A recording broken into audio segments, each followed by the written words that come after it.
नमस्कार दोस्तों। तो दोस्त आज लेकर के आया है आपके लिए एनटीपीसी और ग्रुप डी के लिए दोस्त जीके जीएस का ये प्रैक्टिस सेट नंबर 10। दोस्त इस प्रैक्टिस सेट का टेस्ट जो हुआ था वो पिछले दिन हुआ था, उसी पेपर का आज क्या है कि डिस्कस कराने जा रहे हैं। और जो लोग इस टेस्ट में यानी इस प्रैक्टिस सेट में पार्टिसिपेट किए हैं उन सबका एक एक करके हम मार्क्स भी देखेंगे, उनका रैंक भी देखेंगे कि कौन कितना नंबर लेकर के आया है और आज कौन है जो सबसे टॉप पे बने हुए हैं। ठीक है, तो ज्यादा देरी नहीं करते हैं, क्या करते हैं कि इस प्रैक्टिस सेट 10 में जितने भी क्वेश्चंस है उसको हम डिस्कस करा देते हैं। ठीक है, और आपको बताते हैं कि जो लोग नए हैं दोस्त, अगर आप भी एनटीपीसी या ग्रुप डी की तैयारी करना चाह रहे हैं दोस्त, चैनल को सब्सक्राइब कर लीजिएगा, बेल आइकन को ऑन कर लीजिएगा, क्योंकि ग्रुप डी और एनटीपीसी के जीके जीएस के लिए दोस्त क्लास आपको यहीं पे देखने के लिए मिलेगा। ठीक है, इसलिए देर मत कीजिए, चैनल को सब्सक्राइब कर लीजिएगा। और टेस्ट में अगर भाग लेना चाहते हैं, एनटीपीसी का टेस्ट देना चाहते हैं या ग्रुप डी के देना चाहते हैं तो कैसे दे सकते हैं ये आपको हम क्या करते हैं कि लास्ट में बता देंगे। पहले क्या कर लेते हैं कि इसमें जितने भी क्वेश्चंस है उसको डिस्कस करा देते हैं। बने रहिएगा अंत तक के, क्योंकि इस टेस्ट में दोस्त काफी इंपॉर्टेंट क्वेश्चन डाले गए हैं जो आपके जो सीबीटी होने वाली है एनटीपीसी ग्रुप डी की, उसी को ध्यान में रख करके इसमें जो है टेस्ट में क्या होता है कि क्वेश्चंस दिए जाते हैं। ठीक है, इसलिए बने रहिएगा अंत तक के। अगर टेस्ट नहीं दिए हैं तो भी देख लीजिए कि आप इसमें कि क्या क्या क्वेश्चन डाले गए हैं। ठीक है, चलिए ज्यादा देरी नहीं करते हैं, देख लेते हैं क्या क्या क्वेश्चन है। बने रहिएगा अंत तक के। पहले क्या कर लेते हैं हम कि दोस्त जीएस का क्वेश्चन देख लेते हैं, मतलब कि जनरल साइंस का क्वेश्चन देख लेते हैं। ठीक है, आधा जनरल साइंस का क्वेश्चन रहता है, आधा क्या होता है कि इसमें जीके रहता है। ठीक है, तो सबसे पहले हम क्या कर लेते हैं, जनरल साइंस का ही क्वेश्चन देख लेते हैं। देखिएगा क्वेश्चन नंबर 1 बता देते हैं। देख लीजिए, ये क्वेश्चन नंबर 1 है। क्या कह रहा है इसमें कि एक वयस्क मानव कंकाल में कितनी हड्डी होती है। हम लोग अच्छी तरह से जानते हैं कि एक वयस्क मानव में कितने हड्डियां होती है, 206 हड्डी होती है। हम लोग अच्छी तरह से जानते हैं, बच्चों वाली बात है ये फर्स्ट नंबर आपका। सेकंड नंबर आंसर क्या होगा, बिल्कुल करेक्ट होगा कि 206 हड्डी होती है। जो बच्चे होते हैं, जो शिशु होते हैं, उसके शरीर में जो होती है वो 306-308 के आसपास में हड्डियां होती है। अब थोड़ा सा इसके बारे में समझ लीजिए कि मानव शरीर में जो होती है, वयस्क मानव शरीर जो होता है उसमें टोटल जो है 206 हड्डी तो होती ही है। अब ये जान लीजिए कि सबसे ज्यादा हड्डी शरीर में कहां पाई जाती है, क्योंकि कभी कभी आपको पूछ देता है। ठीक है, तो सबसे ज्यादा जो हड्डी अपने शरीर में सबसे ज्यादा किस अंग में पाई जाती है, हाथों में पाई जाती है। किसमें, हाथों में। एक हाथ में अगर देखा जाए तो हड्डियों की संख्या जो है 27 होती है एक हाथ में, दूसरे हाथ में 27 होती है, दोनों को मिला दिया जाए तो 54 जो है हड्डी होती है। सबसे ज्यादा हाथों में ही हड्डी पाई जाती है। ठीक है, दूसरे नंबर की अगर बात कर लेते हैं कि इसके बाद जो है सबसे हड्डी कहां ज्यादा पाई जाती है, तो सबसे ज्यादा इसके बाद जो होते हैं वो पैरों में पाई जाती है। कितनी पैर में पाई जाती है, तो एक पैर में 26 हड्डी पाई जाती है, दूसरे पैर में 26, दोनों को मिला दिया जाए तो 52 हड्डी पाई जाती है। ठीक है, तो इसको ध्यान में रखिएगा। हड्डी जो होती है वो दो तरह से हड्डियां पाई जाती है, एक तो कक्षीय हड्डी होती है, एक उप अंगीय हड्डी होती है। दो तरह की हड्डी होती है। कक्षीय हड्डी जो होती है वो एक तरह से कहिए कि मेन हड्डी होती है शरीर का। ठीक है, कक्षीय हड्डी में, तो कक्षीय हड्डी में मेन हड्डी होती है वो, उसमें कितने हड्डी होती है, तो उसमें जान लीजिए कि 80 हड्डी होती है कक्षीय हड्डी जो होती है सो। ठीक है, और उप अंगीय हड्डी जो होती है तो उसमें से क्या कीजिए कि 206 में से 206 में से 80 को हटा दीजिए तो कितना बच गया, 126 हड्डी बच गया। तो 126 हड्डी जो होता है वो अंगीय हड्डी होता है, उप अंगीय हड्डी होता है। ठीक है, तो इसको ध्यान में रखिएगा, हो सकता है कि किसी भी तरह से आपको क्वेश्चन पूछे जा सकते हैं। ठीक है, वैसे इस सब का डिटेल्स जो है आपको पीडीएफ में मिल जाएगा देखने के लिए। पीडीएफ लेना होगा तो टेलीग्राम से ज्वाइन हो जाएगा। टेलीग्राम का लिंक जो है आपका डिस्क्रिप्शन बॉक्स में दिया हुआ है, उसमें जाकर के ज्वाइन हो जाएगा, पीडीएफ आपको मिल जाएगा। ठीक है, चलिए सेकेंड क्वेश्चन आपको दिखा देते हैं। देख लीजिए, सेकेंड नंबर ये क्वेश्चन कहता है कि कंप्यूटर डेटा का मापने की सबसे बड़ी इकाई कौन सी होती है, ये हमें जाना था। कंप्यूटर डेटा को सबसे मापने की सबसे बड़ी इकाई जो होता है वो क्या होता है कि योटा बाइट होता है। क्या होता है, योटा बाइट। ये आपका सेकेंड नंबर आंसर क्या होगा कि बिल्कुल करेक्ट होगा कि योटा बाइट। अब समझ लीजिए कि कभी कभी ये दे देगा कि एक योटा बाइट बराबर कितने जो है जीबी होता है, तो एक योटा बाइट जो होता है 10⁻15 यानी कि 15 जीबी के बराबर होता है। ध्यान रखिएगा चीजें, एक योटा बाइट बराबर तो पूछे जाते हैं, ये इंपॉर्टेंट है। चलिए नेक्स्ट क्वेश्चन दिखा देते हैं आपको। देख लीजिए, ये अगला क्वेश्चन दे दिया है कि एक बाइट में जो होते हैं वो कितने बिट्स होते हैं, कंप्यूटर का जो मेमोरी होता है वो। ठीक है, तो कभी कभी ये भी पूछ देते हैं, इंपॉर्टेंट है। निबल के बारे में पूछ देगा, कभी कभी जीबी के बारे में, कभी कभी टीबी के बारे में, टेराबाइट के बारे में पूछ देगा। तो ये जान लीजिए कि एक बाइट में कितने बिट्स होते हैं ये हमें जानना है। ठीक है, देखिए एक बाइट की अगर बात कर लेते हैं तो एक बाइट में कितने बिट्स होते हैं, 8 बिट्स होते हैं। कितने, 8 बिट्स होते हैं। ये आपका क्या होगा कि फोर्थ नंबर आंसर बिल्कुल करेक्ट होगा कि 8 बिट्स होता है। अब थोड़ा सा समझ लीजिए, कभी कभी ये क्वेश्चन देता है कि एक निबल बराबर कितना बिट्स होते हैं, तो एक निबल बराबर जो होता है वो 4 बिट्स के बराबर होता है। कितना, 4 बिट्स के बराबर। नोट करते चलिएगा क्योंकि इंपॉर्टेंट क्वेश्चन है और ये क्वेश्चन जो होते हैं बार बार रिपीट किए जाते हैं। ठीक है, दूसरी चीज ये जान लीजिए कि 1 बाइट बराबर आपको बता ही दिए कि 1 बाइट बराबर 8 बिट्स होते हैं, और ये 1024 बाइट्स बराबर जो होता है 1 किलो बाइट होता है, मतलब 1 केबी होता है। ठीक है, 1024 केबी बराबर जो होता है वो 1 एमबी होता है। 1024 एमबी बराबर जो होता है वो 1 जीबी होता है। 1024 जीबी बराबर जो होता है 1 टेराबाइट होता है। तो इसको ध्यान में रखिएगा। इसी तरह से क्या होता है कि सीरीज पूछे जाते हैं। पीडीएफ ले लीजिएगा, पीडीएफ आपको टेलीग्राम पे मिल जाएगा, सारा डिटेल्स उसमें लिखा है, एक बार पढ़ लीजिएगा, याद रहेगा। चलिए देख लीजिए, अगला नंबर ये क्वेश्चन दे दिया है कि मानव शरीर में रक्त परिसंचरण जो तंत्र होते हैं महाधमनी से कहां प्रवेश करती है, ये हमें जानना है। ठीक है, कहां से प्रवेश करती है ये जानना है। महाधमनी में जो होती है सो रक्त परिसंचरण जो ब्लड सर्कुलेशन होता है वो महाधमनी में से मतलब कहां से प्रवेश करती है ये हमें जाना है। तो ये बाया जो होता है वेट्रिकल जो होता है, बाया वेट्रिकल, वहीं से क्या होता है कि महाधमनी में प्रवेश करती है। ठीक है, तो ये आपका क्या होगा कि ये सेकंड नंबर आंसर बिल्कुल करेक्ट होगा कि बाया वेट्रिकल से क्या होता है कि महाधमनी में प्रवेश करती है। महाधमनी में प्रवेश करती है तो ये क्या करते हैं कि ऑक्सीजन युक्त जो रक्त होती है वो पूरे शरीर में फैलाने का काम करता है। ठीक है, इसको ध्यान में रखिएगा, इंपॉर्टेंट है। चलिए नेक्स्ट दिखाते हैं आपको। देख लीजिए, अगला नंबर ये क्वेश्चन दे दिया है कि एक सार्वभौमिक दाता व्यक्ति में रक्त समूह कौन सा होता है। तो ब्लड ग्रुप हमें जानना है, जो क्या होता है कि यूनिवर्सल डोनर होता है, किसी को भी ब्लड दे सकता है। तो वो कौन सा होता है, यूनिवर्सल डोनर जो होता है, ये third number O blood group. O blood group जिसके पास में होता है वो किसी को भी ब्लड दे सकता है, जिसको ध्यान में रखिएगा। किसी से ब्लड लेने वाला ग्रुप कौन सा होता है, जो किसी से भी ब्लड आराम से ले सकता है। ठीक है, तो वो ए बी होता है, सर्वग्राही जिसको कहते हैं। ये सेकंड नंबर, ये सर्वग्राही होता है, ये सर्वदाता होता है। तो इसको ध्यान में रखिएगा, क्वेश्चन पूछे जाते हैं। वैसे तो इजी क्वेश्चन है, आप लोग पढ़े होइएगा। चलिए नेक्स्ट देख लीजिए, अगला नंबर ये दे दिया कि मानव शरीर के किस अंग में जो है लिम्फोसाइट को इसका जो है बनती है। बहुत अच्छा क्वेश्चन है दोस्त। तो लिम्फोसाइट जो होता है कहां बनती है, वो अस्थि मज्जा में बनता है या थाइमस में। अस्थि मज्जा थाइमस कहिए, दोनों में। वैसे जो हाईलाइटेड क्वेश्चन है कि अस्थि मज्जा में ही लिम्फोसाइट बनता है। ठीक है, वैसे आपको जान लीजिए थाइमस भी देता है तो थाइमस भी आप मार सकते थे। ठीक है, तो ये सेकंड नंबर आपका आंसर क्या होगा कि बिल्कुल करेक्ट होगा कि अस्थि मज्जा में क्या होता है कि आपका लिम्फोसाइट बनता है। ठीक है, चलिए लिम्फोसाइट मतलब क्या होता है कि डब्ल्यूबीसी होता है, डब्ल्यूबीसी को ही लिम्फोसाइट कहते हैं, ध्यान रखना है ये चीजें। चलिए अगला क्वेश्चन देखिए, अगला नंबर क्वेश्चन दे दिया कि टाइटेनियम ऑक्साइड। टाइटेनियम ऑक्साइड का उपयोग जो होता है वो कहां पे किया जाता है, किस उद्देश्य से किया जाता है, ये हमें जानना है। ठीक है, तो इन ऑप्शनों को देखिए, बताइए कि टाइटेनियम ऑक्साइड का उपयोग जो है किस उद्देश्य से किया जाता है।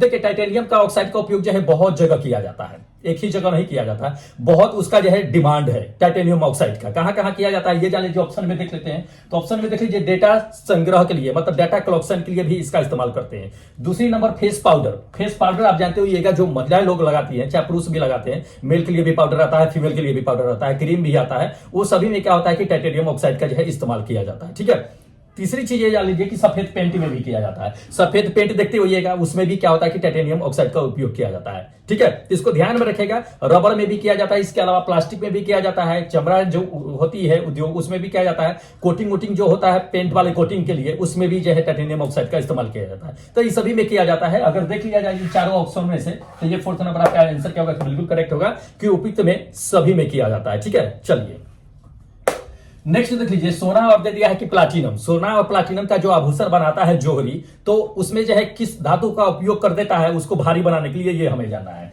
तो इन चारों ऑप्शनों में से देखिए बता दीजिए। ठीक है, जो सोना हो गया, प्लाटिनम का जो ज्वेलरी बनता है, तो जोहरी जो होता है उसको भारी बनाने के लिए उसमें क्या मिला देता है ये हमें जानना है। देखिए वैसे तो हम लोग पढ़े होंगे कि सोना जो होता है क्या होता है कि लिक्विड फॉर्म में होता है लिक्विड फॉर्म में, मतलब कि पूरे लिक्विड नहीं होता है, एक हनी की तरह होता है। तो उसमें जो है क्या करता है कि उसको ठोस बनाने के लिए क्या करता है कि तांबा मिला दिया जाता है। लेकिन अगर उसका वजन बढ़ाना है, वेट बढ़ाना है, कठोर बनाना है, तो उसमें जो हम क्या चीज मिला देंगे जो वो कठोर हो जाएगा। प्लाटिनम जैसे बहुत कठोर होता है, तो उसमें क्या मिला दिया जाता है, जान लीजिए ये चीजें कि उसमें जो मिलाता है इरिडियम मिलाता है। क्या, इरिडियम। ये सेकेंड नंबर, इरिडियम मिला देने से क्या होता है कि वो काफी कठोर हो जाता है और थोड़ा वेट भी बढ़ जाता है उसका। अब इरिडियम का उपयोग जो है सिर्फ इसी में नहीं किया जाता है, बहुत जगह इसका जो है उपयोग किया जाता है, बहुत ज्यादा डिमांड है इसका। कहां कहां किया जाता है, तो जान लीजिए कि धातु को कठोर बनाने में किया ही जाता है, जो आभूषण होता है उसको कठोर बनाने में किया जाता है। दूसरी ये चीजें जान लीजिए कि जो इंजेक्शन देता है निडल जो होता है उसको बनाने में भी उपयोग किया जाता है। तीसरी चीज ये है कि फ्यूज तार में भी कभी कभी जो है इरिडियम का इस्तेमाल जो है कर दिया जाता है। ठीक है, चौथी नंबर सर्जिकल पिन होता है, सर्जिकल पिन जानते होइएगा, उसमें भी ये इस्तेमाल किया जाता है। तो इरिडियम का जो है ये काम होता है कठोर बनाना, इंपॉर्टेंट है, पूछे जाते हैं। चलिए हाँ, अगला क्वेश्चन देख लीजिए। ये क्वेश्चन दे दिया है कि मान लीजिए कि जब भूकंप आता है तो भूकंप आने के बाद जो है क्या होता है कि उसमें से धरती फटती है, तो उसमें से कौन सी गैस निकलती है, हमें ये जानना है। ठीक है, तो हम लोग जो है जनरली ये चीजें पढ़े हुए हैं कि जब भी कोई भूकंप आती है तो भूकंप आने के बाद जो है अर्थक्वेक आती है, जो धरती फटती है उसमें से क्या होता है कि गैस निकलती है, वो मीथेन गैस होती है। कौन सी? Methane gas. लेकिन आपको ऑप्शन में मीथेन गैस नहीं देखने के लिए मिलेगा। कौन सा गैस होती है? तो मीथेन के साथ साथ जो होती है रेडॉन गैस भी निकलती है। कौन सा? रेडॉन गैस भी निकलती है। ये फोर्थ नंबर आपका आंसर क्या होगा? बिल्कुल करेक्ट होगा कि रेडॉन गैस। रेडॉन गैस जो होती है, जान लीजिए कभी कभी ये क्वेश्चन पूछ देता है कि निम्नलिखित में से कौन सी गैस जो है वो वायुमंडल में नहीं पाई जाती है, तो रेडॉन गैस नहीं पाई जाती है। ऑप्शन में ये दे देता है, इसको टिक मार सकते हैं। ठीक है, तो इंपॉर्टेंट है, ध्यान में रखना है। चलिए नेक्स्ट क्वेश्चन दिखा देते हैं आपको। देख लीजिए अगला नंबर ये क्वेश्चन दे दिया कि निम्नलिखित में से संगमरमर है, तो इसमें से संगमरमर का सूत्र बता दीजिए कि कौन सा है, कौन नहीं है। ठीक है, तो हम लोग अच्छी तरह से जानते हैं कि संगमरमर का सूत्र क्या होता है, कैल्शियम कार्बोनेट होता है, CaCO3 होता है। ठीक है, तो ये फर्स्ट नंबर आपका आंसर क्या होगा कि बिल्कुल करेक्ट होगा, कैल्शियम कार्बोनेट। कैल्शियम कार्बोनेट को दोस्त जो है संगमरमर कहते हैं। संगमरमर क्या होता है? एक कायांतरिक जो है सेल होता है, एक तरह से कह सकते हैं कायांतरिक सेल, जो चूना पत्थर से जो है उसका निर्माण होता है। ठीक है, इसका जो है यूज जो होता है क्या होता है, तो दोस्त इसका यूज जो होता है वो देखते हुए संगमरमर का यूज है क्या होता है कि जो घरों उरों में जो है संगमरमर लगाते हैं, वो उसमें भी यूज होता है। एक तो जो स्टेचू बनता है, मूर्ति उर्ति बनता है, उसमें भी इसका इस्तेमाल किया जाता है। सफेद रंग का होता है, गुलाबी रंग का होता है, ये होता है। ठीक है, चलिए अगला नंबर देख लीजिए। अगला नंबर ये क्वेश्चन आपको दे दिया है कि हम लिफ्ट में अपेक्षाकृत जो है अधिक भार महसूस करते हैं, वो कब करते हैं? लिफ्ट कब, किस सिचुएशन में करते हैं, ये जान लीजिए। देखिए जब आप लिफ्ट में जाइएगा, लिफ्ट में बैठिएगा, लिफ्ट जैसे ही ऊपर जाना शुरू करेगा वैसे ही अपने आप को आप जो है जितना भार रहता है उससे ज्यादा भार जो है आप महसूस कीजिएगा। ऐसा लगेगा कि नहीं अगर हम 50 kg के तो नहीं, हमारा भार जो है बढ़ रहा है जब लिफ्ट ऊपर जाती है तो। ठीक है, दो तरह से क्वेश्चन पूछे जाते हैं, इसको ध्यान में रखिएगा। पहला क्वेश्चन तो ये दे दिया है कि अपेक्षाकृत भार हम अधिक कब महसूस करते हैं? लिफ्ट में। तो जब लिफ्ट ऊपर जाती है तब हम अपने आप को क्या करते हैं कि अधिक भार महसूस करते हैं। दूसरी चीज है अपने आप से कम भार महसूस कब करते हैं? तो जब लिफ्ट नीचे आती है तब अपने आप से कम महसूस करते हैं। ठीक है, भार। कभी कभी ये क्वेश्चन पूछ देता है कि मान लीजिए कि लिफ्ट की डोरी टूट गई तो आपके आपका जो वजन है उसमें क्या महसूस करेंगे आप? तो लिफ्ट की डोरी टूट गई तो वो क्या होगा कि फ्री फॉल होगा, वो स्वतंत्र रूप से नीचे गिरना शुरू करेगा। उस समय आप अपना वेट जो है क्या कीजिएगा कि भारहीनता महसूस कीजिएगा, वेटलेस महसूस कीजिएगा। ऐसा लगेगा कि मेरा वेट है ही नहीं, पूरा जीरो है। अगर ऐसा मतलब अनुभव किए होइएगा, जैसे कि मान लीजिए कि मेला उला आप जाते हैं तो झूले पर बैठते होइएगा, तो झूला जब ऊपर जाता है तो अपने आप को जो है भार ज्यादा महसूस करते होंगे कि नहीं बहुत ज्यादा भार है, और जब झूला नीचे आना शुरू करता है तब आपकी लगता होगा कि नहीं भाई हम तो गए, सफाई गए, पूरा हल्का महसूस कीजिएगा, एकदम वेटलेस हो जाता है, उसमें जीरो हो जाता है आपका वेटलेस। ठीक है, इसको ध्यान रखिएगा, नीचे आते समय आपका वेट जीरो होगा। तो इंपॉर्टेंट है। इसमें से अगर ऑप्शन देख लिया जाए तो ये सेकंड नंबर आपका आंसर करेक्ट होगा कि जैसे जैसे लिफ्ट ऊपर जाएगा वैसे वैसे आपका क्या होगा कि भार जो है बढ़ता चला जाएगा, जैसे लिफ्ट नीचे आएगा भारहीनता महसूस कीजिएगा। चलिए नेक्स्ट देख लीजिए। अगला नंबर ये क्वेश्चन दे दिया कि मोबाइल की बैटरियों में से निम्नलिखित में से किसका यूज करते हैं? तो मोबाइल की ही बैटरी छोड़िए, मोबाइल की बैटरी के साथ साथ जो है लैपटॉप की बैटरी भी हो गई, टैबलेट की बैटरी हो गई, बहुत सारे ऐसे हैं जो रिचार्जेबल बैटरी होते हैं, उसमें जो है इस्तेमाल किए जाते हैं। कौन सा इस्तेमाल किया जाता है? लिथियम का इस्तेमाल करते हैं। किसका? लिथियम का। ये फोर्थ नंबर लिथियम का। मोबाइल की बैटरी हो गया, आपको बता दिया, लैपटॉप का हो गया, बहुत सारे रिचार्जेबल बैटरी होते हैं उसमें लिथियम का यूज करते हैं। लिथियम का यूज क्यों करते हैं? क्योंकि दोस्त ये जो होता है क्या होता है कि ज्यादा टिकाऊ होता है और क्या करता है कि स्टोरेज एनर्जी को ज्यादा करके रखता है। ठीक है, लॉन्ग लाइफ होता है, इसलिए जो है लिथियम बैटरी का इस्तेमाल किया जाता है। ठीक है, चलिए अगला नंबर देख लीजिए। अगला नंबर ये क्वेश्चन दे दिया कि कमरे के ताप पर कहता है कि किसकी विद्युत जो है प्रतिरोधक जो होता है वो न्यूनतम होता है। तो रेजिस्टेंस इसमें बताना है कि कमरे के टेंपरेचर पर किसका रेजिस्टेंस जो होता है वो सबसे कम होता है, ये जानना है। देखिए ऐसे अगर हम देख लिए जाए तो सबसे अगर रेजिस्टेंस कम पूछा जाए तो वो चांदी का होता है। किसका? चांदी का होता है, लेकिन चांदी तो ऑप्शन में दिया नहीं है, कोई बात नहीं है। चांदी का सबसे कम जो होता है, सबसे अधिक चालक जो है चांदी ही होता है। ठीक है, तो ऑप्शन के अकॉर्डिंग अगर देख लिया जाए तो ऑप्शन के अकॉर्डिंग ये सेकंड नंबर आपका आंसर करेक्ट होगा, तांबा। तांबा क्या क्या होता है कि प्रतिरोध जो है इन चारों ऑप्शनों के अकॉर्डिंग सबसे कम प्रतिरोध इसमें होता है और सबसे अधिक कंडक्टिविटी यानी चालकता जो होता है इसी में होता है। तो इसको ध्यान में रखिएगा, सेकेंड नंबर आपका आंसर करेक्ट होगा। चलिए अगला नंबर देख लीजिए। अगला नंबर ये क्वेश्चन दे दिया है कि चुंबकीय क्षेत्र का मात्रक क्या होता है। दोस्तों चुंबकीय क्षेत्र का जो मात्रक होता है वो वेबर प्रति मीटर स्क्वायर होता है। कितना? वेबर प्रति मीटर स्क्वायर कहिए या उसको टेस्ला कहिए, ये होता है। ठीक है, ये सेकेंड नंबर आपका आंसर करेक्ट होगा कि वेबर प्रति मीटर स्क्वायर या टेस्ला, ये करेक्ट आंसर है। ठीक है, चलिए अगला नंबर देख लीजिए दोस्त। अगला नंबर ये क्वेश्चन दे दिया कि 49 पर मानव के शरीर में आरबीसी में क्या परिवर्तन होता है। जैसे 49 करने का क्या मतलब होता है कि जैसे जैसे आप जो है क्या कीजिएगा कि ऊंचाई पे जाते जाइएगा, बढ़ते जाइएगा, ऊंचाई पर जाइएगा, जैसे जैसे आप ऊपर जाइएगा वैसे वैसे आपके हीमोग्लोबिन में क्या परिवर्तन होता जाएगा। जान लीजिए कि आपके आरबीसी जो होता है, आरबीसी में क्या होता है कि बढ़ोतरी होना शुरू हो जाता है। जैसे जैसे आप ऊपर जाइएगा वैसे वैसे आरबीसी में क्या होता है कि बढ़ोतरी होना शुरू हो जाता है। क्यों होता है जान लीजिए, ये थर्ड नंबर आंसर करेक्ट है। क्यों होता है? क्योंकि ऊपर जैसे जैसे आप जाइएगा वैसे वैसे क्या होता है कि ऑक्सीजन की मात्रा कमती चली जाती है, और जितना ऑक्सीजन की मात्रा कमेगी उतना जो है आपके आरबीसी में क्या होता है कि बढ़ोतरी होती चली जाती है। ठीक है, तो इसको ध्यान में रखिएगा, इंपॉर्टेंट क्वेश्चन है। चलिए नेक्स्ट दिखा देते हैं आपको। देख लीजिए अगला नंबर, ये क्वेश्चन दे दिया है कि दूध से मक्खन निकालने पर क्या होता है। इसमें से ऑप्शन में से बता देना है कि दूध से अगर मक्खन निकालते हैं तो दूध में क्या फर्क पड़ेगा, ये हमें जानना है। ठीक है, कभी कभी ये क्वेश्चन दे देता है कि दूध से मक्खन जो निकालते हैं वो किस प्रक्रिया के तहत निकालते हैं। ठीक है, तो वो सेंट्रीफ्यूगल फोर्स होता है, अपकेंद्र बल के द्वारा जो है क्या होता है कि दूध से मक्खन निकाल ली जाती है। पूछ देता है ये क्वेश्चन, तो ध्यान में रखना है। अपकेंद्र बल से क्या होता है कि अपकेंद्र बल में काम करता है जिसके दूध से जो है मक्खन निकलता है। अगर मक्खन निकल जाने के बाद दूध में क्या होता है, दूध के डेंसिटी में, दूध के घनत्व में क्या प्रभाव पड़ेगा, हमें यह जानना है। ठीक है, तो इन चारों में से देखिए बता दीजिए। देखिए जैसे ही आप क्या कीजिएगा ना कि दूध से मक्खन निकालिएगा वैसे दूध का डेंसिटी जो होता है वो बढ़ जाता है। क्या होता है? बढ़ जाएगा, डेंसिटी बढ़ जाएगा। ये फर्स्ट नंबर, दूध का डेंसिटी बढ़ जाएगा, मक्खन जो होता है उसका डेंसिटी कम जाता है। तो जिसका डेंसिटी घनत्व कमेगा वो ऊपर तैरना शुरू करेगा, जिसका घनत्व ज्यादा रहेगा वो नीचे रहेगा। ठीक है, तो दूध का पानी क्या होता है कि नीचे रहता है, मक्खन क्या होता है ऊपर तैरता रहता है। तो जो ऊपर तैरेगा उसका घनत्व कम होगा। जैसे कि आकाश में बादल तैरता है तो क्यों तैरता है? उसका घनत्व कम है, सीधी सी बात है।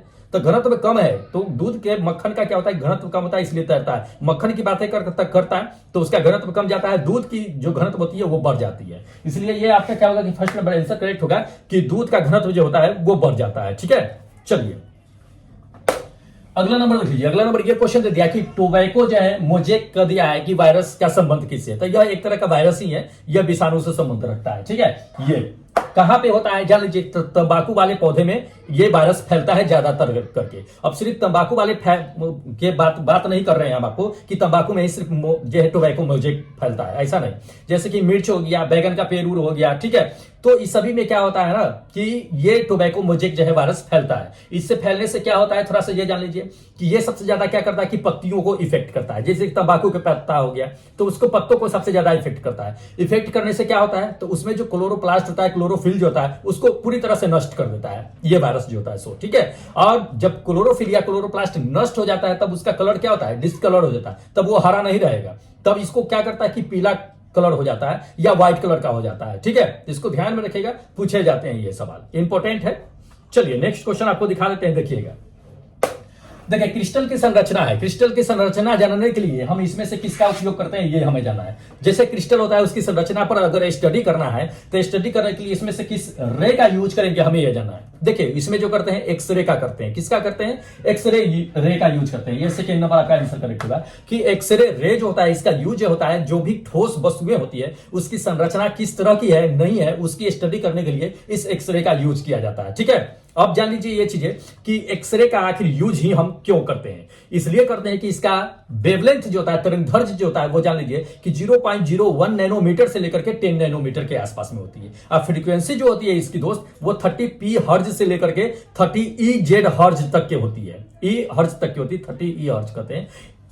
ऐसा फ्रीक्वेंसी जो होता है किसी अन्य जो है वेवलेंथ में आपको देखने के लिए नहीं मिलेगा, अन्य रेज में नहीं मिलेगा। इसलिए जो है ये रेज का उपयोग जो है आपको क्या होता है कि जो ठोस क्रिस्टलीय वस्तु होती है उसकी संरचना के पर जो है उसकी संरचना की स्टडी करने के लिए यूज किया जाता है। ठीक है, तो इसको ध्यान में रखिएगा, इंपॉर्टेंट क्वेश्चन है। चलिए नेक्स्ट क्वेश्चन आपको दिखा देते हैं, देख लीजिए। अगला नंबर ये क्वेश्चन दे दिया है कि यह यंत्र जो क्या करता है कि यांत्रिक ऊर्जा को विद्युत ऊर्जा में बदलने का काम करता है, इसमें से कौन सा है। तो जो मैकेनिकल को क्या करता है कि इलेक्ट्रिकल में कन्वर्ट करता है वो कौन सा है। तो दोस्त इसमें से करेक्ट आंसर जो होगा ये डायनमो होगा। डायनमो क्या करता है कि मैकेनिकल को इलेक्ट्रिकल में कन्वर्ट करने का काम करता है। ठीक है, जैसे कि अगर आप पुराने समय में चले जाइएगा तो पुराने समय देखते हुए कि साइकिल में क्या होता था कि जो डायनमो लगता था। डायनमो से कनेक्ट जो होता था बल्ब होता था आगे साइकिल में। जब साइकिल चलती थी, पहिया चलती थी तो डायनमो उससे कनेक्ट होता था। उससे क्या होता था कि वो नचना शुरू करता था। नचने से क्या होता था कि अंदर जो है वो मैग्नेटिक फील्ड उत्पन्न करता था। मैग्नेटिक फील्ड उत्पन्न होने से क्या होता है कि इलेक्ट्रिसिटी उत्पन्न होती थी और वो जो है बल्ब को जलाता था। तो चक्का जो नचा वो क्या हुआ कि मैकेनिकल चीजें हो गई। मैकेनिकल से ये क्या किया, कन्वर्ट करके इलेक्ट्रिकल में दे दिया। तो ये डायनमो क्या करता है कि यांत्रिक ऊर्जा को विद्युत ऊर्जा में कन्वर्ट करने का काम करता है। ठीक है, इसको ध्यान में रखिएगा, पूछा जाता है ये क्वेश्चन। चलिए नेक्स्ट क्वेश्चन आपको दिखा देते हैं।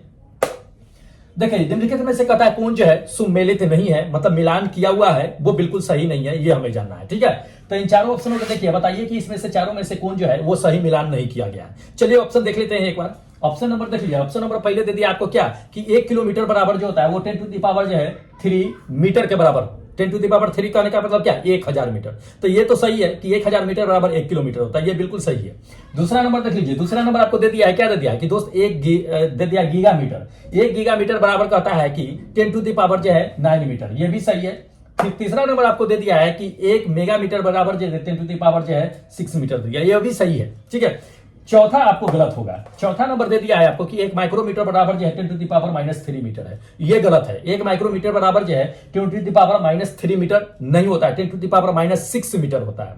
कितना, 10 टू द पावर -6 जो होता है वो माइक्रो में जाता है। और ये जो 3 दे दिया -3, ये किसका होता है, मिली का होता है, मिलीमीटर का होता है। 1 मिलीमीटर बराबर 10 टू द पावर -3 मीटर होता है। तो इसको ध्यान में रखिएगा, ये करेक्ट आंसर होगा अकॉर्डिंग टू क्वेश्चन। ठीक है, चलिए अगला क्वेश्चन आपको दिखा देते हैं। अच्छा चलिए दोस्त, जो है जीएस का क्वेश्चन जो है इतना ही था, 20 क्वेश्चन था जीएस का। अब जीके का क्वेश्चन जो है यहां से क्या होगा कि शुरू होगा। तो जीके वाला क्वेश्चन जो है बने रहिएगा अंत तक कि आपको बताते हैं, और ये भी बताएंगे कि दोस्त आप टेस्ट कहां से दे सकते हैं। ठीक है, क्योंकि टेस्ट देना जरूरी है, टेस्ट दीजिएगा तभी आपका स्पीड जो है जान लीजिए चीजें के एग्जाम में बनेगा, नहीं तो फिर जो है आप पीछे रह जाइएगा, इसलिए जरूरी है। चलिए आपको दिखा देते हैं कि जीके के कितने क्वेश्चन है। जीके के भी 20 क्वेश्चन है, 20 जो है साइंस के थे, 20 जो है आपके जो है जीके के क्वेश्चन है। टोटल मिलाकर के 40 क्वेश्चन आपको प्रोवाइड कराते हैं, जो काफी इंपॉर्टेंट होता है एग्जाम के लिए। चलिए दिखा देते हैं क्वेश्चन आपको, देख लीजिए। अगला नंबर ये क्वेश्चन आपको दे दिया कि सर्वोच्च न्यायालय के प्रथम महिला बताना है कि न्यायाधीश कौन थी। सर्वोच्च न्यायालय के यानी कि सुप्रीम कोर्ट के जो पहला न्यायाधीश महिला में कौन थी, ये हमें जाना है। तो एम फातिमा बीबी थी। कौन थी, एम फातिमा बीबी, ध्यान रखिएगा। ये थर्ड नंबर आपका आंसर करेक्ट होगा कि एम फातिमा बीबी जो थी वो सुप्रीम कोर्ट के पहले जजमेंट थी महिला में। ठीक है, वो कब बनी थी ये थोड़ा सा जान लीजिए। तो दोस्त ये जान लीजिए कि 1889 ईस्वी में, 89 में। ठीक है, 1989 ईस्वी में कहिए, 1989 में उन्होंने क्या किया था कि पहले जो है सुप्रीम कोर्ट के न्यायाधीश बने थी। रिटायरमेंट उनका कब हुआ था, तो दोस्त ये 1992 में 3 साल के बाद जो है उनकी रिटायरमेंट हो गई थी। ये जान लीजिए कि ये रिटायरमेंट होने के बाद जो है ये तमिलनाडु के 11वें जो है राज्यपाल भी बनी थी। तो इसको ध्यान में रखिएगा, इंपॉर्टेंट है, पूछे जाता है ये सवाल। चलिए अगला नंबर देख लीजिए। अगला नंबर ये क्वेश्चन दे दिया कि भारत में डाक व्यवस्था जो शुरू हुई थी वो किस ब्रिटिश गवर्नर जनरल ने करवाया था, ये हमें जानना है। ठीक है, डाक व्यवस्था। तो देखिए डाक व्यवस्था की बातें कर लेते हैं। तो ब्रिटिश गवर्नर जनरल के समय में कौन करवाया था, तो लॉर्ड डलहौजी। किसने, लॉर्ड डलहौजी। ये फर्स्ट नंबर आपका आंसर करेक्ट होगा कि लॉर्ड डलहौजी के शासनकाल में ही क्या हुआ था कि British governor general Lord Dalhousie थे, ये डाक सेवा शुरुआत कराए थे। ठीक है, कब इन्होंने शुरुआत कराया था, तो 1 अप्रैल 1854 में इन्होंने क्या किया था कि डाक सेवा शुरुआत कराई थी, जिस समय प्रथम जो है रेल की शुरुआत हुई थी। रेल भी 1854 में शुरुआत हो गई थी, उसी समय इन्होंने क्या किया था कि डाक सेवा शुरुआत किया था। इससे पहले भी डाक सेवा थी, लेकिन उसमें किसने शुरुआत कराया था, वारेन हेस्टिंग साहब ने 1774 ईस्वी में। ठीक है, 1774 ईस्वी में वारेन हेस्टिंग साहब ने 1774 ईस्वी में डाक सेवा शुरुआत की थी। उस समय जो डाक सेवा थी उसका नाम जो है कंपनी मेल थी। उस समय जो डाक जो मतलब भेजा जाता था उसमें क्या भेजा जाता था, पत्र भेजा जाता था, पार्सल भेजा जाता था। तो 1774 ईस्वी में रेल का निर्माण नहीं हुआ था। उस समय जो डाक सेवा जाती थी, पत्र या पार्सल जो जाती थी वो कैसे जाती थी, तो वो तो या तो बैलगाड़ी से जाती थी, या घोड़ों से जाती थी, या तो आदमी उसे खुद लेकर के जाता था। ठीक है, जब रेल का निर्माण हुआ तब जो है रेल से जाना शुरू हो गया था। ठीक है, तो वैसे अकॉर्डिंग टू क्वेश्चन ये आपका करेक्ट आंसर होगा। लॉर्ड डलहौजी के शासनकाल में डाक सेवा शुरुआत हुई, उस समय कंपनी मेल उनके समय में था। ठीक है, चलिए अगला नंबर देख लीजिए। अगला नंबर ये दे दिया कि विश्व जल दिवस जो है कब मनाई जाती है। बहुत अच्छा क्वेश्चन है, कई बार जो है पूछे भी जा चुके हैं। विश्व जल दिवस की अगर बात कर लेते हैं तो ये 22 मार्च को मनाई जाती है। ये फोर्थ नंबर आपका आंसर करेक्ट होगा। विश्व जल दिवस 22 मार्च को कब शुरू की गई थी इसकी, ये जान लीजिए कि 1993 ईस्वी में शुरू की गई थी, और तब से लेकर के अभी तक के जो है कंटिन्यू चल रही है कि जल दिवस जो है 22 मार्च को मनाई जाती है। अब कौन से जल दिवस की बातें कर रही है, पृथ्वी पर जो मौजूद है उस जल की बातें कर रहे हैं, या खारे पानी या मीठे पानी की। तो दोस्तों मीठे पानी के रूप में जो है इसे अमेरिका ने शुरू किया था 1993 ईस्वी में। ये विश्व जल दिवस तब से अभी तक के जो है क्या हो रहा है कि विश्व जल दिवस 22 मार्च को मनाया जा रहा है। ठीक है, चलिए अगला नंबर देख लीजिए। अगला नंबर यह दे दिया कि महात्मा गांधी जो थे असहयोग आंदोलन के दौरान, कहते हैं कि महात्मा गांधी असहयोग आंदोलन शुरू किए थे, उस समय जो है वकालत किसने जो है छोड़ दी थी, ये हमें जानना है। ठीक है, देखिए महात्मा गांधी जिस समय असहयोग आंदोलन शुरू किए थे उस समय की अगर बातें कर लेते हैं तो ऐसे बहुत सारे लोग थे जो अपना वकालत छोड़ दिए थे। ठीक है, अगर ऑप्शन में चल लेते हैं तो ऑप्शन में बता देते हैं कि किस किसने जो है छोड़ा था। देखिए ऑप्शन में बता देते हैं, ऑप्शन में ये पहले नंबर आंसर करेक्ट होगा क्या, मोतीलाल नेहरू। मोतीलाल नेहरू जो जब पंडित जवाहरलाल नेहरू जी के क्या थे कि फादर थे, इन्होंने ही क्या किया था कि वकालत छोड़ दिया था जब महात्मा गांधी असहयोग आंदोलन शुरू किए थे तब। अब जान लीजिए कि सिर्फ मोतीलाल नेहरू जी ही वकालत नहीं छोड़े थे, उसमें बहुत सारे ऐसे लोग थे जो अपनी वकालत छोड़ दिए थे। कौन कौन थे, थोड़ा सा नाम समझ लीजिए, नाम याद रखिएगा या कॉपी पर नोट कर लीजिएगा क्योंकि पूछे जा सकते हो। जरूरी नहीं कि आपको मोतीलाल ही दे देगा, कुछ और भी दे सकते हैं। पहला नंबर जान लीजिए कि चित्तरंजन दास, उस समय जो है उन्होंने भी अपनी वकालत छोड़ दी थी। दूसरी चीज जान लीजिए कि राजेंद्र प्रसाद, उन्होंने भी अपनी जो है वकालत छोड़ दी थी। आसफ अली, उन्होंने भी अपनी वकालत छोड़ दी थी। चौथा जो है सरदार वल्लभ भाई पटेल, उन्होंने भी अपनी जो है क्या किया था कि वकालत छोड़ दी थी। CR दास, चित्तरंजन दास तो बता ही दिए, उन्होंने भी क्या किया था कि वकालत छोड़ दी थी। और सबसे मेनली कि महात्मा गांधी के जो गुरु थे श्री राजगोपालचारी, उन्होंने भी अपनी वकालत छोड़ दी थी। अगर देख लिया जाए तो उस समय सारे के सारे लोग जो है वकालत ही करते थे। ठीक है, तो इस सभी लोगों ने क्या किया था कि उस समय जो है अपनी वकालत छोड़ दिए थे असहयोग आंदोलन के दौरान। ठीक है, चलिए अगला नंबर देख लीजिए। अगला नंबर यह दे दिया कि मेरे पास खून, पसीना और आंसू के अतिरिक्त देने के लिए कुछ भी नहीं है, ये किसने कहा था। ठीक है, काफी इंपॉर्टेंट क्वेश्चन है, स्टेटमेंट भी है। देखिए ये जो कहा था, ये कहा था चर्चिल ने। किसने, चर्चिल ने, वेस्टर्न चर्चिल जिसको कहते हैं। ये आपका क्या होगा कि थर्ड नंबर आंसर करेक्ट होगा कि वेस्टर्न चर्चिल ने ही कहा था कि मेरे पास खून, पसीना और आंसू देने के अलावा मेरे पास कुछ भी नहीं है। कब कहा था, क्यों कहा था, क्योंकि उस समय क्या था कि युद्धकालीन का समय चल रहा था। तो युद्धकालीन के दौरान उन्होंने क्या किया था कि भाषण दिया था। अब भाषण में ही ये चीजें उन्होंने कही थी। ठीक है, इसको ध्यान में रखिएगा, पूछे जाते हैं ये क्वेश्चन। चलिए अगला नंबर देख लीजिए। अगला नंबर ये दे दिया कि भारत में राष्ट्रपति जो होते हैं वो अपना त्यागपत्र जो होते हैं वो किसे जो है पेश करते हैं, ये जाना है। तो जान लीजिए कि भारत में राष्ट्रपति अगर मान लीजिए कि अपना रेजिग्नेशन अगर देना होता है तो रेजिग्नेशन किसे देते हैं, तो देख लीजिए ये रेजिग्नेशन जो देते हैं ये उपराष्ट्रपति को देते हैं। किसे देते हैं, उपराष्ट्रपति को, ध्यान रखना है। ये आपका क्या होगा कि ये पहला नंबर आंसर करेक्ट होगा कि भारत के राष्ट्रपति अपना रेजिग्नेशन जो होते हैं वो उपराष्ट्रपति को देते हैं। अगर मान लीजिए कि उपराष्ट्रपति न हो तो फिर जाकर के किसे देंगे, क्या पीएम को देंगे, तो नहीं। ये क्या करते हैं कि सुप्रीम कोर्ट के जो मुख्य न्यायाधीश जो होते हैं उन्हें जाकर के रेजिग्नेशन देते हैं, राष्ट्रपति जो होते हैं सो। ठीक है, जिसको ध्यान रखिएगा, अगर उपराष्ट्रपति रेजिग्नेशन देना हो तो किसे देंगे, ये राष्ट्रपति को देंगे। एक दूसरे को क्या करते हैं कि ये रेजिग्नेशन देते हैं। अगर राष्ट्रपति ना हो तो उसी तरह से जो है मुख्य न्यायाधीश के जो न्यायाधीश होते हैं सुप्रीम कोर्ट के, तो उसके मुख्य न्यायाधीश को जो है ये अपना रेजिग्नेशन देते हैं। अब थोड़ा सा ये जान लीजिए कि मान लीजिए कि अगर किसी राष्ट्रपति को पद से हटाना हो तो पद से कैसे हटा देंगे। ठीक है, तो वो क्या होता है कि महाअभियोग लगा करके राष्ट्रपति को पद से हटा दिया जाता है। ठीक है, अगर राष्ट्रपति हट गए हैं तो उसको जो है उस पद को कितने दिनों के अंदर में भरनी पड़ती है, कितने महीनों के अंदर भरी जाती है, ये भी क्वेश्चन पूछे जाते हैं। तो 6 महीने तक की वो पद रिक्त हो सकती है। 6 महीने के अंदर ही क्या किया जाता है कि राष्ट्रपति नया चुन करके जो है पद स्थापित कर दिया जाता है। ठीक है, तो इंपॉर्टेंट है, पूछे जाते हैं, ध्यान में रखना है। चलिए अगला नंबर देख लीजिए। अगला नंबर ये दे दिया कि भारतीय संविधान के अनुसार देश का प्रथम नागरिक कौन होता है। तो देश का प्रथम नागरिक जो होता है वो कौन होते हैं कि राष्ट्रपति होते हैं। कौन होते हैं, राष्ट्रपति, ध्यान रखिएगा। ये सेकेंड नंबर, देश के प्रथम नागरिक का यही होते हैं। दूसरी चीज ये पूछ दिया जाता है कि जैसे मान लीजिए राष्ट्रपति है ना, तो राष्ट्रपति ये जान लीजिए कि तीनों सेना के मुख्य जो है अध्यक्ष भी होते हैं, मतलब तीनों सेना का प्रमुख होता है। जैसे कि थल सेना, जल सेना, वायु सेना, ये तीनों का जो है क्या होता है कि मेन जो है सेना, मुख्य रूप से सेना का ये वो मेन जो होते हैं इसको। ठीक है, इंपॉर्टेंट है, पूछे जाते हैं ये।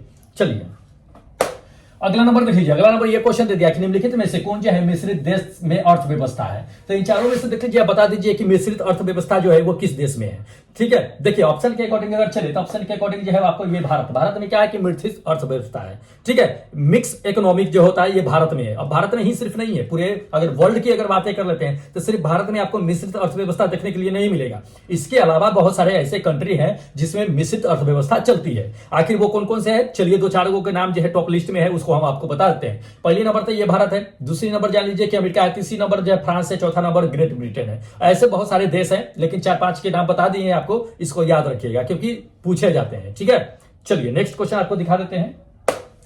देख लीजिए अगला नंबर ये क्वेश्चन दे दिया है कि किस अर्थव्यवस्था में क्या होता है, किसी किसी जो है दे दिया है कि किसी अर्थव्यवस्था में दे दिया कि मुद्रा के मूल्य और जो है कीमत के स्तर में के बीच जो है एक संबंध बताना है कि क्या संबंध होता है। बहुत अच्छा क्वेश्चन है दोस्त। किसी भी अर्थव्यवस्था में मुद्रा के मूल्य और कीमत स्तर के बीच जो संबंध होता है वो व्युत्क्रम का संबंध होता है, मतलब उल्टा का संबंध होता है। उल्टा कहने का क्या मतलब होता है, अगर मान लीजिए कि ये जो है मूल्य कहते हैं मुद्रा की कीमत, मुद्रा का मूल्य जो है अगर बढ़ जाता है तो कीमत स्तर घट जाएगा। मुद्रा का अगर जो है मूल्य घट जाएगा तो वो कीमत की स्तर बढ़ जाएगा। तो देश को ध्यान रखेगा, एक दूसरे के क्या होता है कि व्युत्क्रम होता है, उल्टा होता है। ठीक है, ये करेक्ट आंसर होगा कि प्रतिलोम मतलब ये उल्टा होता है, व्युत्क्रम होता है। ठीक है, चलिए नेक्स्ट क्वेश्चन आपको दिखा देते हैं, देखिएगा। देख लीजिए अगला नंबर ये क्वेश्चन दे दिया कि हरित क्रांति के जो प्रतिपादक कौन थे ये हमें जानना है। ठीक है, देखिए हम लोग अच्छी तरह से जानते हैं हरित क्रांति के प्रतिपादक कौन थे ये हमें जानना है। प्रतिपादक कौन थे, वहां शुरुआत किसने किया था, आगे किसने बढ़ाया था, ये भी जान लीजिए। तो हरित क्रांति के प्रतिपादक की अगर बात कर लेते हैं तो ये नॉर्मन बोरलॉग साहब थे। कौन, नॉर्मन बोरलॉग साहब। ध्यान रखिएगा, ये थर्ड नंबर आंसर बिल्कुल करेक्ट होगा। और ये जो आप देख रहे हैं ये सेकेंड नंबर क्या, वर्गीज कुरियन, ये वर्गीज कुरियन जो साहब थे ये श्वेत क्रांति के थे। इसको ध्यान में रखिएगा, जनक माने जाते हैं, श्वेत क्रांति के जनक पूछे जाता है कभी कभी, तो वर्गीज कुरियन थे। अब थोड़ा सा ये समझ लीजिए कि आपको हम बता दिए हैं तो ये, अच्छा चलिए ये तो इंपॉर्टेंट है, इतना पता ही दिए। चलिए नेक्स्ट क्वेश्चन आपको दिखाते हैं। हाँ देख लीजिए अगला नंबर ये क्वेश्चन दे दिया है कि with you all the way जो होता है बैंक, किस बैंक का ये विज्ञापन है, ये पंक्ति हमें जानना है। ठीक है, देखिए ये जो है स्टेट बैंक ऑफ इंडिया का पंक्ति है। किसका, स्टेट बैंक ऑफ इंडिया का, ये एसबीआई का। ये सेकेंड नंबर आपका आंसर क्या होगा कि बिल्कुल करेक्ट होगा, स्टेट बैंक का। चलिए नेक्स्ट क्वेश्चन दिखाते हैं। देखिए शीतकालीन में फसल जो शीतकालीन जो अभी चल रहा है, जैसे ठंडी का मौसम चल रहा है, तो इस समय जो फसल होती है वो भारत में किस नाम से जानी जाती है ये हमें जानना है। तो इन चारों में से देख लीजिए, आप बता दीजिए कि शीतकालीन फसल जो ऋतु को भारत में किस नाम से जानते हैं, हमें यह जानना है। देखिए उसको जो जानते हैं दोस्त रबी फसल के नाम से जानते हैं। किस फसल से, रबी फसल से। ये आपका क्या होगा कि फर्स्ट नंबर आंसर करेक्ट होगा कि अभी ठंडी के समय में जो आपकी फसल उगाई जाती है खेतों में उसको रबी फसल के नाम से जानते हैं। रबी फसल में कौन से आ जाते हैं, जैसे कि गेहूं अभी बोई गई है तो गेहूं के साथ साथ क्या क्या बोई जाती है वो सभी जो है रबी फसल में आ जाती है। आप अगर देखिएगा तो अभी चना भी मिल जाएगा, मटर भी मिल जाएगा, सरसों भी मिल जाएगा, जौ भी मिल जाएगा, बहुत सारे दालें हैं वो मिल जाएगा, सूरजमुखी मिल जाएंगे।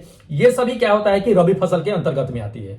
खरीफ फसल के अंतर्गत कौन कौन से आता है, कभी कभी पूछ देता है तो खरीफ फसल जो होती है वो क्या होता है कि गर्मियों के मौसम में, बरसात के समय में क्या होता है कि शुरू होता है। जैसे कि धान हो गया, धान के समय में क्या होता है कि खरीफ फसल उगाई जाती है। इसको ध्यान रखिएगा, इंपॉर्टेंट है। चलिए नेक्स्ट क्वेश्चन आपको दिखा देते हैं। अगला नंबर देख लीजिए, कहता है कि वायुमंडल में अगर मान लीजिए कि अचानक जो है कमी आने लगती है, वायुमंडलीय दाब जो होता है उसमें अगर अचानक जो है कमी आने लगती है तो क्या होने की सूचना इसमें मिलती है, हमें ये जाना है। देखिए वायुमंडलीय दाब को मापने वाले जो यंत्र होते हैं उसको क्या कहते हैं हम लोग दोस्तों, उसको कहते हैं बैरोमीटर। तो बैरोमीटर में अगर पाठ्यांक जो होता है वो अचानक जो है नीचे अगर गिरना लगता है तो वो किसका जो है इंडिकेट करता है, किसका सूचक है ये। तो दोस्त जब अचानक ये चीज गिरने लगता है तो जान लीजिए कि वो जो होता है तूफान आने का इंडिकेट होता है कि बैरोमीटर में पाठ्यांक नीचे अचानक गिरा है, मतलब मौसम बिगड़ने वाला है। अपनी कुर्सी की पेटी बांध लो, मौसम बिगड़ने वाला है, मतलब कि आंधी तूफान की क्या होता है कि संकेत आना शुरू हो जाता है। जैसे जैसे उसका पाठ्यांक ऊपर जाने लगता है वैसे वैसे मौसम क्या होता है कि साफ होने का संकेत होने लगता है। इसको ध्यान रखिएगा, पूछे जाते हैं। बैरोमीटर वायु दाब को मापने वाला एक यंत्र होता है। ठीक है, तो इंपॉर्टेंट है। इसमें देख लीजिए आंसर जो होगा ये फर्स्ट नंबर आपका आंसर क्या होगा कि बिल्कुल करेक्ट होगा कि तूफान आने का संकेत आता है। ठीक है, चलिए हाँ देख लीजिए ये क्वेश्चन, अगला नंबर ये क्वेश्चन आपको दे दिया है, इंपॉर्टेंट है दोस्त, पूछे जाते हैं। क्या दे दिया है कि कौन सा ग्रह जो है हरे रंग का जो है प्रकाश उत्सर्जित करता है, ये हमें जाना है। ठीक है, तो इसमें से देख लीजिए, आप बता दीजिए। पहला दे दिया चंद्रमा, चंद्रमा कोई ग्रह नहीं है, ये तो उपग्रह है। दूसरा नंबर दे दिया है कि वरुण, तीसरा नंबर आपको दे दिया है क्या, बृहस्पति, या चौथा नंबर दे दिया है शनि। इन चारों में से कौन से ग्रह है जो हरे रंग के प्रकाश उत्सर्जित करते हैं और क्यों करते हैं ये भी जान लीजिए।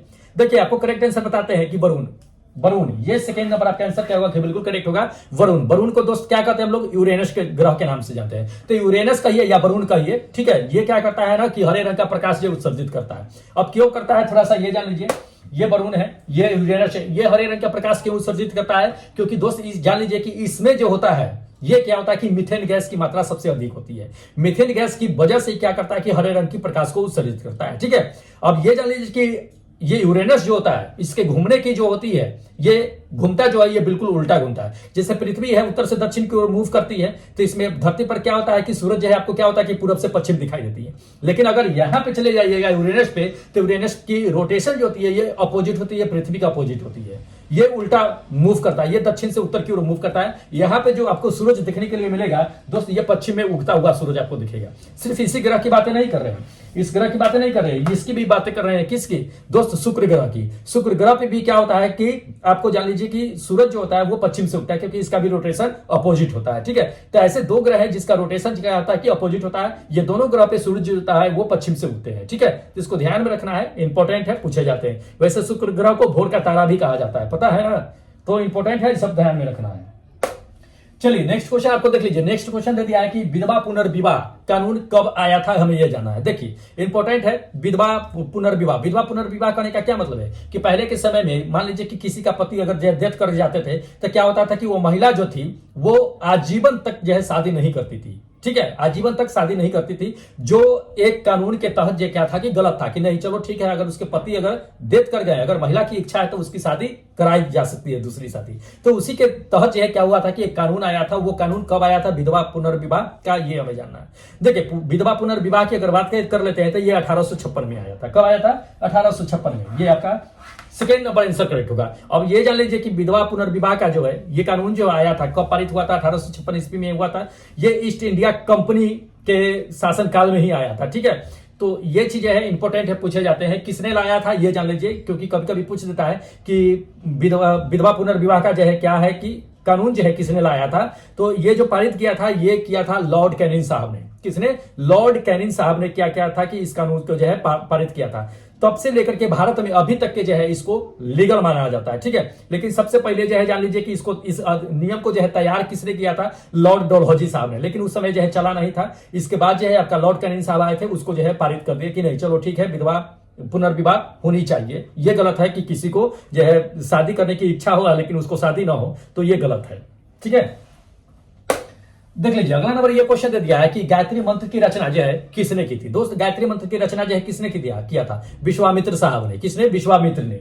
ये आपका क्या होगा कि ये सेकंड नंबर आंसर बिल्कुल करेक्ट होगा कि विश्वामित्र ने क्या किया था कि गायत्री मंत्र की रचना की थी। अब ये चीज जान लीजिए कि गायत्री मंत्र कभी कभी पूछ देता है कि गायत्री मंत्र का जो है वर्णन जो है किस वेद में आपको देखने के लिए मिलता है। तो ये ऋग वेद में आपको क्या है कि गायत्री मंत्र का जो है वर्णन आपको देखने के लिए मिलेगा। ठीक है, इसको ध्यान में रखिएगा, पूछे जाते हैं। चलिए अगला नंबर देख लीजिए। अगला नंबर ये क्वेश्चन दे दिया है कि मौर्य काल के समय में शिक्षा का सबसे अधिक प्रसिद्ध केंद्र कहां था, ये हमें जानना है। देखिए मौर्य काल के समय में अगर शिक्षा का सबसे प्रसिद्ध केंद्र अगर देखा जाए तो वह तक्षशिला में था। कहां? तक्षशिला में। ये आपका सेकंड नंबर आंसर करेक्ट होगा, तक्षशिला। तक्षशिला कहां था उस समय में? थोड़ा सा ये जान लीजिए, तो पाकिस्तान जानते होइएगा, उसका राजधानी इस्लामाबाद से कुछ दूरी पर ही स्थित है। यहाँ पे ये सबसे पुराना शिक्षा केंद्र माना जाता है तक्षशिला जो है सो। यहाँ पे ये कि बौद्ध की शिक्षा दी जाती थी। बौद्ध की शिक्षा के साथ साथ जान लीजिए कि गणित की शिक्षा, विज्ञान की शिक्षा, ज्योतिष की शिक्षा का यहाँ पे अध्ययन कराया जाता था। ठीक है, अभी ये दुनिया का सबसे पुराना जो है विश्वविद्यालय भी माना जाता है। ठीक है, तो इसको ध्यान में रखना है। चलिए अगला नंबर देख लीजिए। अगला नंबर ये क्वेश्चन दे दिया कि मोनालिसा का जो है प्रसिद्ध जो है चित्र किसने बनाया था, ये हमें जानना है। ठीक है, मोनालिसा का जो है प्रसिद्ध चित्र किसने बनाया था, ये जान लीजिए, कभी कभी पूछ देता है।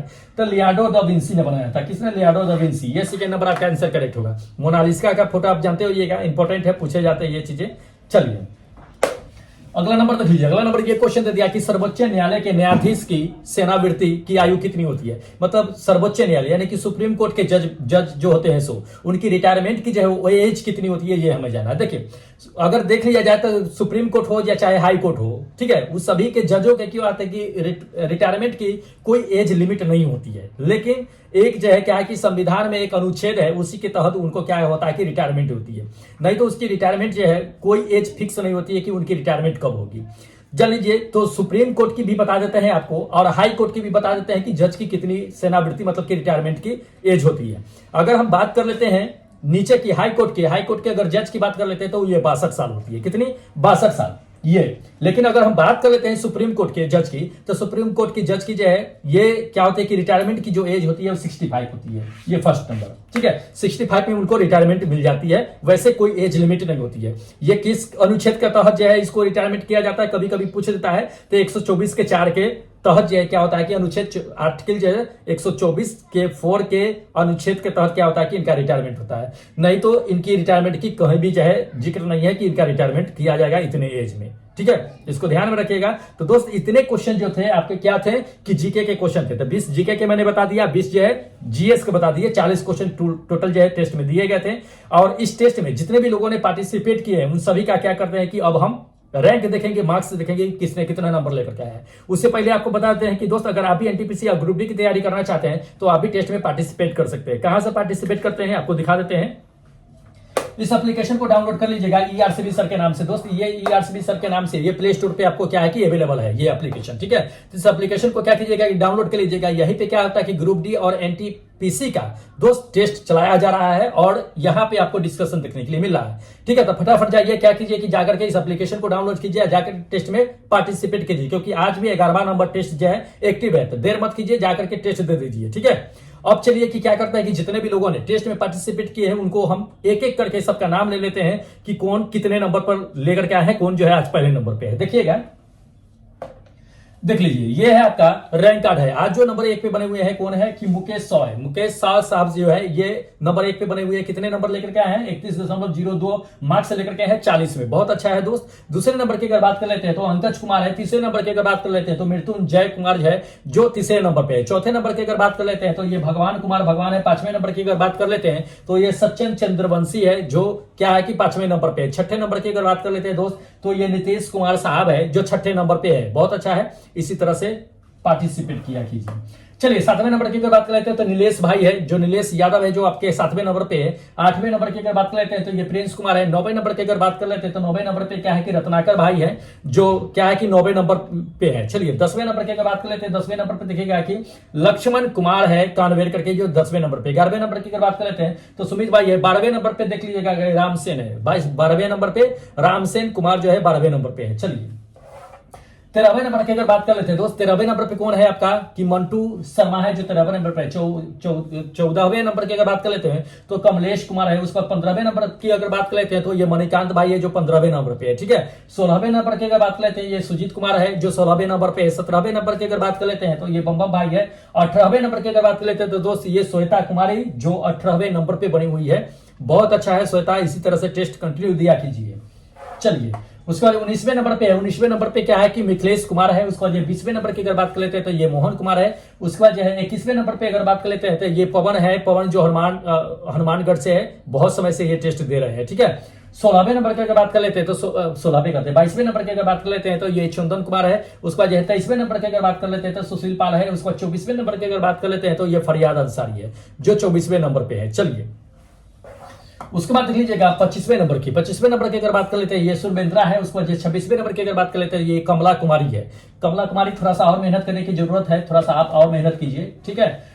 26वें नंबर पे है। 27वें नंबर पे है। 27वें नंबर पे क्या है कि विपुल कुमार है जो 27वें नंबर पे है। उसके बाद आपको दिखा देते हैं 28वें नंबर की अगर बात कर लेते हैं तो 28वें नंबर पे कौन है कि बबली प्रजापति है। 29वें नंबर की अगर बात कर लेते हैं 29वें नंबर पे देवानंद प्रसाद है। उसका 30वें नंबर पे ये माधव भाई है जो 30वें नंबर पे है, ठीक है।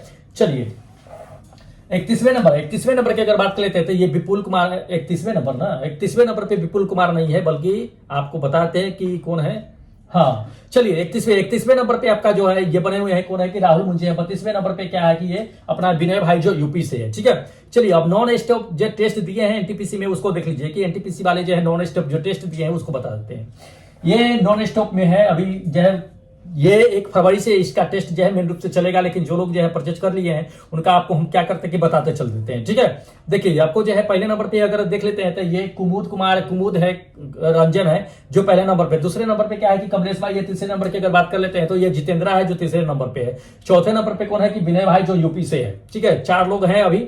उसके बाद आपको बताते हैं कि देख लेगा ये नॉन स्टॉप जो है ग्रुप डी वाले हैं तो एमडी जो है आसिफ भाई है जो 1 नंबर पे है। उसके बाद जो है छोटे लाल है जो दूसरे नंबर पे। तीसरे नंबर की अगर बात कर लेते हैं तो ये विनय भाई जो यूपी से है, ठीक है। तो दोस्त इतने लोगों ने क्या किया है कि टेस्ट में पार्टिसिपेट किए हैं जिसका हम नाम बता दिए हैं कि हाँ कि किसने कितना नंबर लेकर के आए हैं। तो आप देख लीजिए दोस्त, थोड़ा सा और मेहनत करने की जरूरत है, थोड़ा सा मेहनत और बूस्ट कीजिए, लगातार बने रहिएगा दोस्त, क्योंकि आपके एग्जाम तक के जो है टेस्ट सेट चलती रहेगी। आप लोगों का हम डिस्कशन यहीं पे कराते रहेंगे। एक्स्ट्रा भी क्लास आएगी, जल्द ही आने वाली है, तो दोस्त वेट कीजिए। आप लोगों को भी एक्स्ट्रा मटेरियल दिया जाएगा। ठीक है, तो चलिए क्या कीजिएगा दोस्त, चैनल को सब्सक्राइब कर लीजिए, बेल आइकन को ऑन कर लीजिएगा और दोस्त जाकर के टेस्ट लगा लीजिएगा, क्योंकि आज 11वां नंबर टेस्ट आपका एक्टिव है। ठीक है, चलिए अब हमें इजाजत दीजिए, क्योंकि फिर मिलेंगे अगले बार एक नए वीडियो एक नए सेट के साथ। तब तक जय हिंद दोस्तों।